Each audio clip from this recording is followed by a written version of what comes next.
Let's take you back to our top story tonight. The health department has confirmed the first monkeypox case has been detected in South Africa. It's a 30-year-old man from Gauteng with no history of travel. Let's talk about this with the Center for Epidemic Response and Innovation, the director, Professor Túlio De Oliveira, joining us now from Cape Town. Prof, good to have you on Newzroom Afrika. So this 30-year-old man, the first monkeypox case in South Africa, as I say, has no history of travel. Does that suggest then that there may very well have been monkeypox in circulation but undetected? Yes, exactly. Yeah. But we were expecting that. Yeah. The main reason why we're expecting the first case of monkeypox to emerge this week is because it's now spreading over 40 to 45 different countries. Yeah. And so it's not surprising that a case it is introduced in our biggest travel hub in Johannesburg and then cause a second or third infection like this case that you have described. Yeah. The main thing is that we shouldn't panic. Yeah.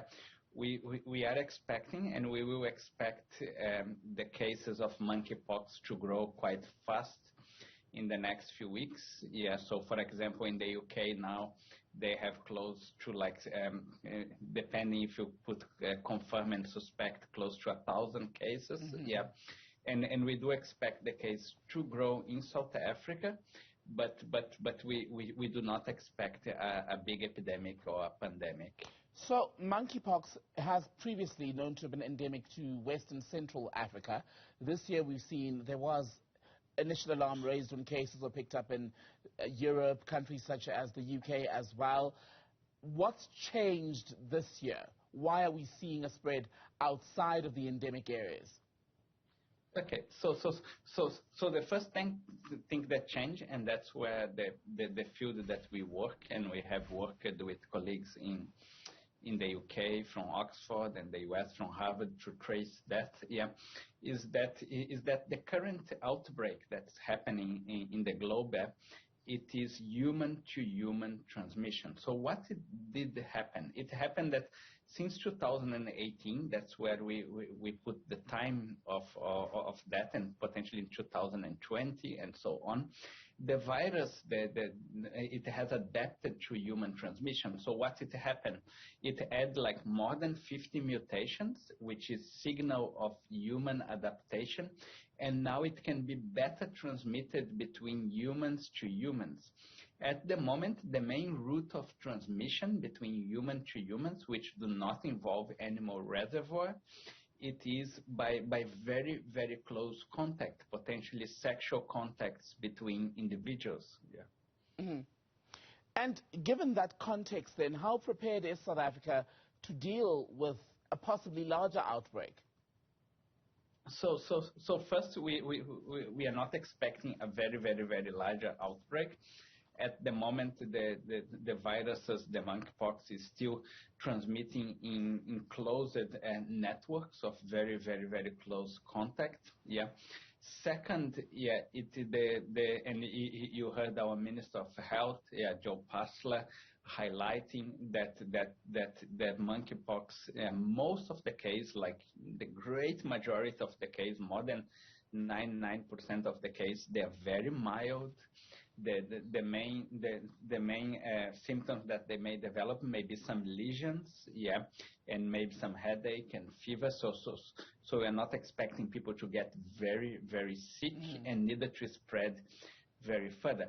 But what this highlights to us? It highlights to us that more than ever, we have to be working on what we call epidemic preparedness and pandemic preparedness. So as new viruses or new diseases hit our shores, that we have the way to control it. In the case of monkeypox, what you normally do is called the ring vaccination. You try to identify all the contacts and you give them a smallpox vaccine that works very well. Yeah.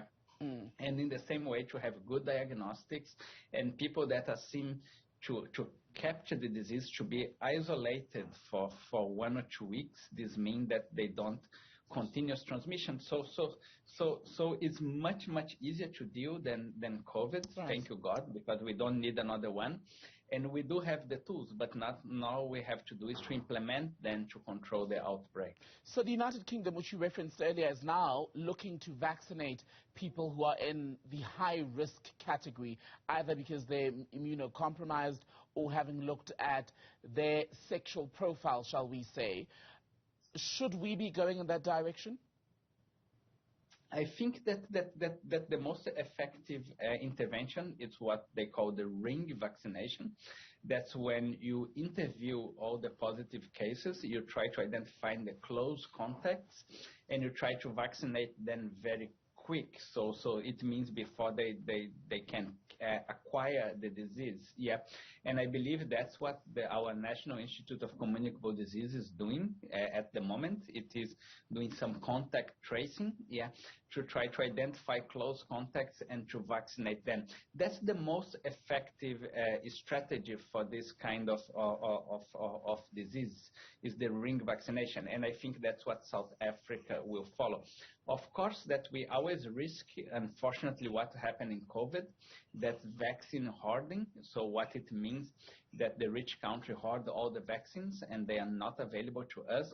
And that's why both in the African, we have put together the all top scientists in Africa and on endemic countries with the Africa CDC and the World Health Organization to make sure that no discrimination affect Africa, and that we can have access to the same tools and vaccines and interventions as other Right. countries in the world have.